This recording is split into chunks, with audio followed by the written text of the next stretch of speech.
Good day, ladies and gentlemen. This is your breaking news update, and for today's headline is one worth celebrating. Today, we mark the birthday of Charmy, who's a woman of many roles and endless love. Source confirm she is not only a mother who nurtures, a wife who supports, and a nurse who heals, but also a friend who listens and a model who inspires. Analysts even say she could easily be crowned as Miss Universe thanks to her grace and strength. But the story doesn't end there. Reports highlight that Charmy is also a swimmer, a blogger, a skilled car driver, and a proud plant tita. Witnesses add she can even take an so-called boy's work with confidence and skill. Family insiders describe her as a loving sibling and a loving auntie who's always ready to give guidance. And while she may be strict at times, experts assure us that her strictness is born out of care, ensuring everything she provides is for your own good. In fact, commentators are calling her an all around Wonder Woman, and though she may be far away in another country, her compassion and care continue to reach across borders, providing that love knows no distance. And now, in this special coverage, we cross live to the Philippines, where her family has gathered to send their heartfelt greetings. Let's watch this. Hi, Ame. Happy birthday. I love you. Happy birthday! Happy birthday. Thank you. Bye-bye. Hello, May. Happy birthday. Salamat sa lahat ng tulong mo sa amin dito. Mag-iingat ka palagi dyan. Ingatan mo ang sarili mo kasi kakaedad na tayo. Wala akong ibang masabi kundi salamat ng napakarami. Ingatan ka ng ama. Yun lang. Love you, May. Love you. Happy birthday. Nandito ako sa work. Alam mo na, laging busy. Wish ko lang, sana lagi kang healthy and wala na sanang maging problema tayo sa buhay. Love you. Happy birthday, Tita Charmy!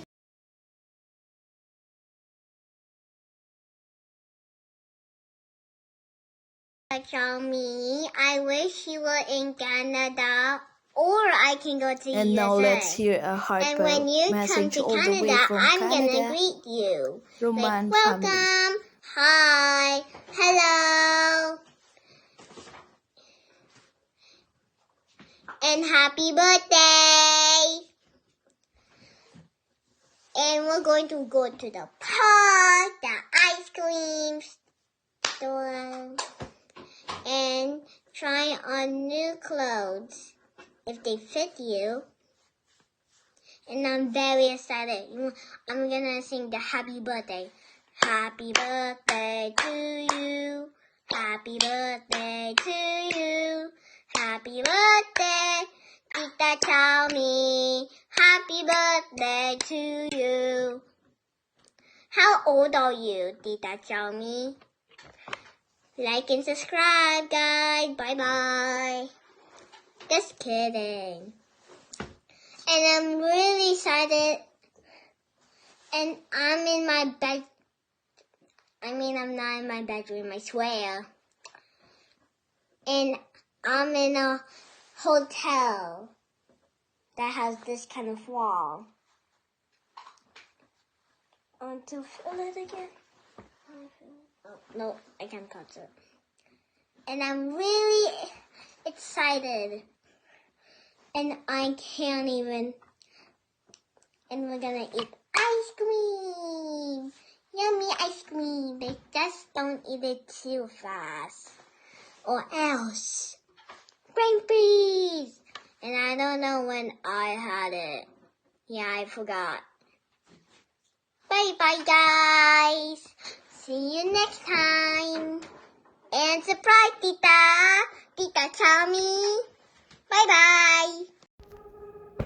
Hi, Me. Eto na naman ako. Ang bilis talaga ng panahon. Birthday mo na naman. Ilang taon ka na ba? Parang kababati ko lang sa'yo last year. Tapos ito na naman tayo bumabati na naman ako. But anyway, syempre magme-message ako sa'yo dahil special ka sa akin. Pero no drama today. Kaya ang unang sasabihin sa'yo is ingatan mo ang health mo. Tulog-tulog din pag may time. Tapos, sana makapasyal na talaga kami ng tunay dyan next year. At makarating dyan. Buong family. Para makapag-get together ulit tayo. Hindi yung lagi ikaw pumupunta dito sa amin. At sana ay magkaroon tayo ng family reunion sa Pinas. Hopefully next year also. And ano pa?